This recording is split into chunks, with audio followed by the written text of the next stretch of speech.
Welcome to Undercurrents of Romance, the show that celebrates every subgenre of romantic fiction. In each episode, I peel back the layers of your favorite love stories and chat with the talented authors who bring them to life. I'm your host, Tracey Devlyn. Now, let's dive in with today's guest.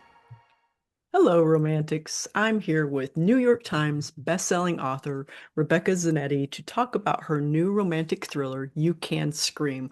Welcome to the show, Rebecca. Thank you. Thanks for having me. My pleasure.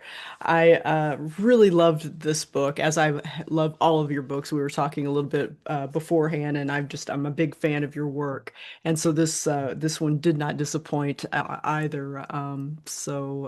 Yeah, this is the fifth book in your Laurel Snow series. Is that correct? It is, yeah, it's book five, so it's a lot of Okay. fun. A lot of thrillers going on. Yeah, absolutely, absolutely. Well, I just kind of a fun little icebreaker I like to do at the beginning of each show. I noticed on your website that the first thing that you like to do after finishing a book is laundry. Now, I was just curious, is that true after you finished You Can Scream, or did you mix it up this time? That's usually true. I really like to organize. It's kind of how I relax. And so I always organize my office after a deadline because it's always a disaster. And then I Yes. usually pick, one other place like the pantry or, the my sock drawer or something. I kind of reward myself with organizing something. And laundry's Yeah. part of that. So Yeah. yeah. And now that the kids are in, they went off to college, there isn't as much laundry to do. And plus they both do their own, but there's still a little bit. So I do laundry. No, that's great. That's great. I always love learning those little tidbits about authors like that. It's all good. So before we dive into You Can Scream, I would love to hear a little bit more about you and your writing journey, just whatever you would like to share with us. Oh, sure. So I was a lawyer and then a college professor, and then we got snowed in 2009. And I thought, it's time to write that book.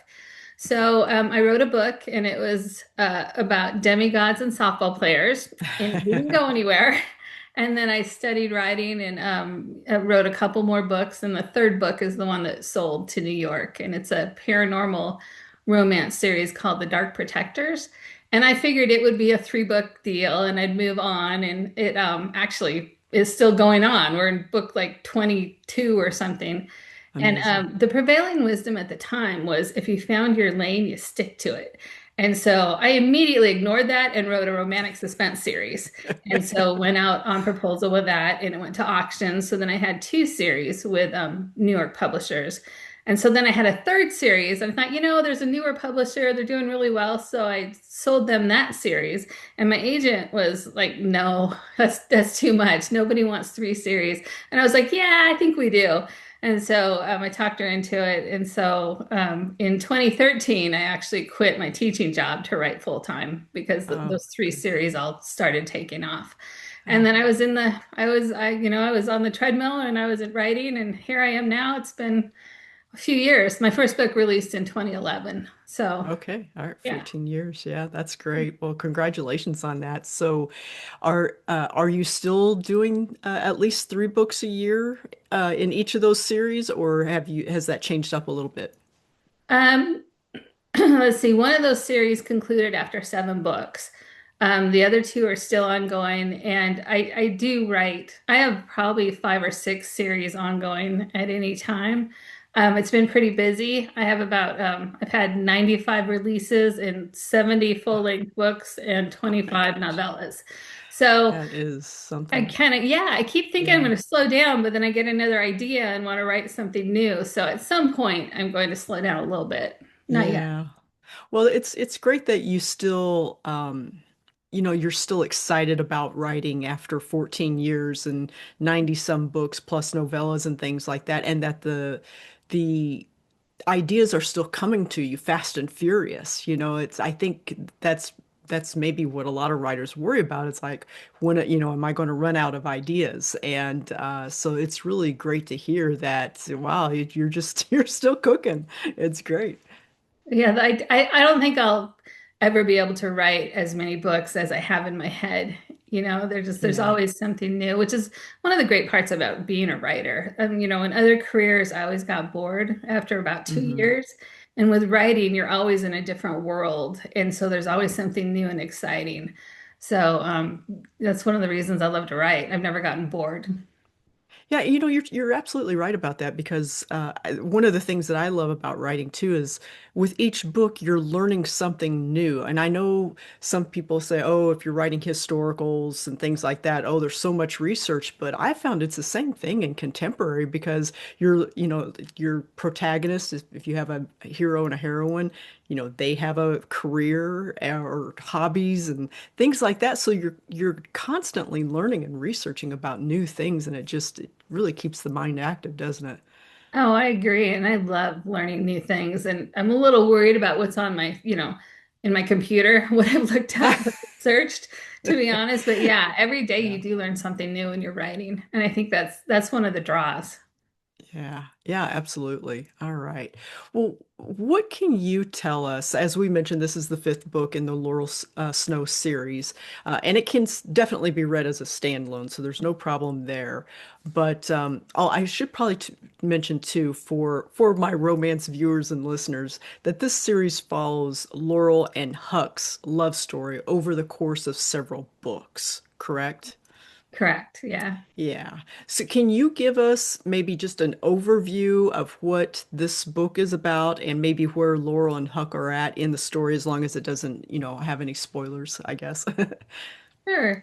Yeah, it's interesting because Laurel is this child prodigy genius, and she returns to her hometown because her uncle is accused of murder, and there's a serial killer. And so she meets up with Huck initially, and their relationship does progress. It's a slow burn for me, compared to some of my other books, Yeah. but it's pretty touching. They're a lot of fun to write about. And so we had, first few books we had murders in this small town, and I thought, I gotta get him out of the small town a little bit. So they kind of moved more towards Seattle, and there's a series of deaths that are unexplained and maybe connected, might not be. So it's a little different even for this series, as they're not quite sure who they're chasing.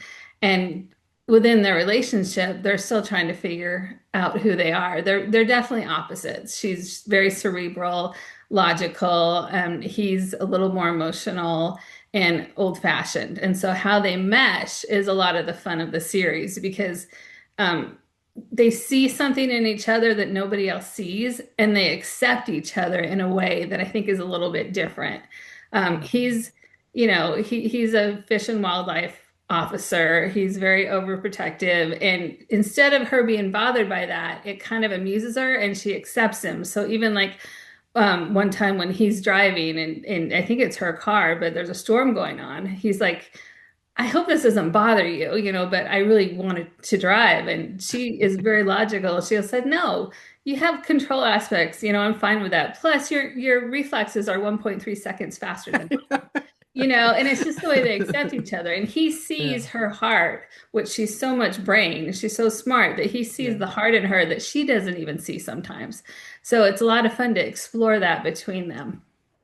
Yeah, and she seems to struggle a little bit with cues from people and things like that. And so she's constantly gauging how she should react or are they joking or are they not, that kind of thing. So I really loved the character development on both of these characters. It was great. Oh, thank you. Yeah, I like her awkwardness a lot. I mean, anybody who has a little bit of social anxiety gets it, Yeah, and so absolutely. she's Maybe cute. that's why I was so endeared to her. Me That too. might be.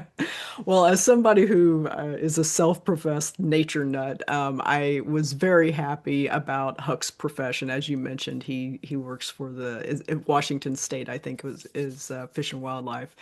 Do you recall what led you, maybe like the initial spark, led you to Huck's character and why you thought that he was maybe the best partner for Laurel? I was watching this TV show called Northwoods Law, and it's back east and it's fish and game officers. I thought, well, that's an interesting profession. And so I studied Washington State, and the fish and wildlife officers are fully commissioned. They're officers, so they have that duty and that power. And then there's a program called the Karelian Dog Program, where these dogs chase bears. And so the program is to keep the bears away from people and teach them, no, don't go near people. And these dogs chase them, and few dogs will do that. So I thought, well, that's interesting. And then he's a little cranky. Huck is a little cranky. And so he's out in the woods. He's kind of with his dog. He wants to be left alone. And then Laurel shows up, and they're so different. And he's so intrigued by her that she kind of draws him out of his isolation and back into the real world. And so that's how that came together. Okay. Yeah. And I he had just never heard of that breed of dog before, so I had to look him up, and see what he looked like and everything. So yeah, it was great. fascinating. Yeah, I hadn't either until I did my research. Like, well, that's fun. So it worked And out. I guess I didn't realize that even a commissioned U.S. I'm sorry, a Fish and Wildlife officer had the power to really investigate anything within the state. It didn't really even have to deal with what his department would normally deal with. And so I thought that was very interesting and really good for your plot too, right? So that Yeah, he that could worked help out out in really different, well when I yeah. learned that. The hardest part for me is I'm used to saying fish and game, not fish and wildlife. So it took the longest, I kept having to correct myself when I was writing and say, no, in Washington, it's fish and wildlife. So, but we Yeah. got there eventually. All right, great, great.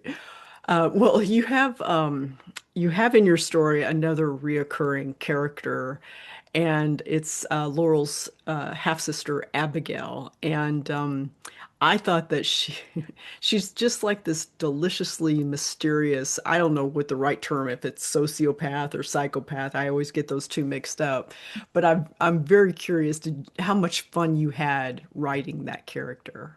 I love Abigail. She was actually the first character that came in my to my mind for this whole series. And Okay. so she is, and we don't know exactly what she is because she would never allow herself to be studied or investigated, really. So Laurel doesn't even know what she is. She's just Yeah. as smart, if not smarter than Laurel. She was a child prodigy. They found each other later in life, and she is fascinated by Laurel, which is very dangerous because we don't know exactly what Abigail is, but she's either a malignant narcissist or a psychopath, Uh, or a blend of everything. But she's too smart to let anybody truly know. The reader knows that she's not good because they get to see what she does, and Laurel yeah. knows, but she can't quite prove it. So it's Abigail's fascination with Laurel that adds a lot of tension and danger to Laurel's life because she does have people she cares about, including her mom, in this life. And so I have to admit, I just love writing about Abigail and learning about her. And every once in a while, I'll get a review as like, when is Abigail going to get hers? I'm like, not while the series is going on because she's half the fun. Yeah, absolutely, absolutely. Well, one of the things that I like to dive into on this show is finding the story's undercurrent with the author, and it's that second beating heart of the story that tends to flow beneath the lover's journey and also helps propel the story forward. I was kind of curious what you thought the undercurrent was that's flowing beneath Laurel and Huck's love story. I would say it's pretty basic. I would say good versus evil. Okay. They're both out there trying to do the right thing and to fight evil. And, he goes more with instinct and she goes more with her brain. But I would say that's the underlying. And another one would be nature versus nurture. And that Mm, comes into more with Laurel and Abigail. They're so similar and yet so different, and they were raised very differently. So yeah. they both do have questions. Well, mainly Laurel, because Abigail isn't too introspective. But Laurel does wonder, would I be like her if I didn't have the upbringing I did? So, and same with Huck. He's had a very intriguing upbringing. So, how much do we form during our life and how much are we already formed when we arrive? And I think that is an underlying question. And especially when you're exploring serial killers and, mysteries, that all comes into play is who is everybody and why are we the way we are? Yeah. So I would say, and why are Huck and Laurel the perfect match? Even though on paper they're not, but Hmm. in real life, in the book, they come together in a way that makes sense, and yet it shouldn't. Right, right. Yeah, no, that's great. All right. Well, we'll flip gears just a little bit here, move away from the story and learn little bit more about Rebecca. We already know that you enjoy doing laundry after you finish a book, but what is the second thing that you do when you write, or after you write the end? I guess, do you treat yourself? Do you celebrate? Anything like that? I would love to say yes that I do treat myself or celebrate. I usually get my calendar out and see, when the next book is due and, when I need to start writing it. I do, as I've gotten older and more accustomed to this job and the demands on your hands and your neck and your back, I have put some, I guess, schedule different things. I get a massage once a week from Nice. 9 to 11 on Monday mornings, which is the best way to start your week. Yeah, And I'd love to tell you it's all zen-like and calm, but it's deep tissue. it It's hurts. painful, but I need it for my neck. Yeah. I do treat myself with a facial, once in a while after doing a Yeah. book. And then I play mahjong every week with my Okay. sisters and my mom and one of my best friends. And so I kind of reward myself with just everyday stuff, but kind of grounding with family or friends. That's kind of the big reward for me is time. Time is not infinite. And so when you find Yeah. ways to spend it that are healthy and uplifting, I think that that's good, whether you're in the middle of the book or you just finished it. Yeah. Great. No, I love that. That's great. So, can you share with us a moment in your career that made you just stop and think, "Wow, I can't believe this is happening to me." In a good, happy way, not in a negative way. Um, yeah, so I've probably got a few of those, but one of them is for some reason, uh, my books do really well in the Czech Republic. And Wow. so I was over there on actually a girls' trip. We did the Christmas trip up the river and went to all the Christmas villages. And so I went and saw one of my Prague publishers. And it was like being famous for a day. I mean, they took me all over. They did all these photo shoots. Aw. They did a newspaper article where my face was like this huge on the top. I'm like, oh my goodness, that's a lot of face. And it was cold, but they're like, hey, we need some maybe summer. Can you take your coat off Oh, just by the river? I'm like, sure, oh my and I'm gosh. posing and taking pictures. So that was a moment like I can't, I'm a girl from a small town in the Yeah. mountains. I'm like, I can't believe I'm in Prague, with these people being photographed. So I mean, that was a moment. It was like, how did this become my life? That was Oh, tons of fun. Yeah. no, that's great. I Yeah, love that. I love that a lot. Oh, thank you for sharing that. sure. Well, before we go, can you give us a hint about what's coming up next? Well, we have Laurel Snow's releasing on the 16th.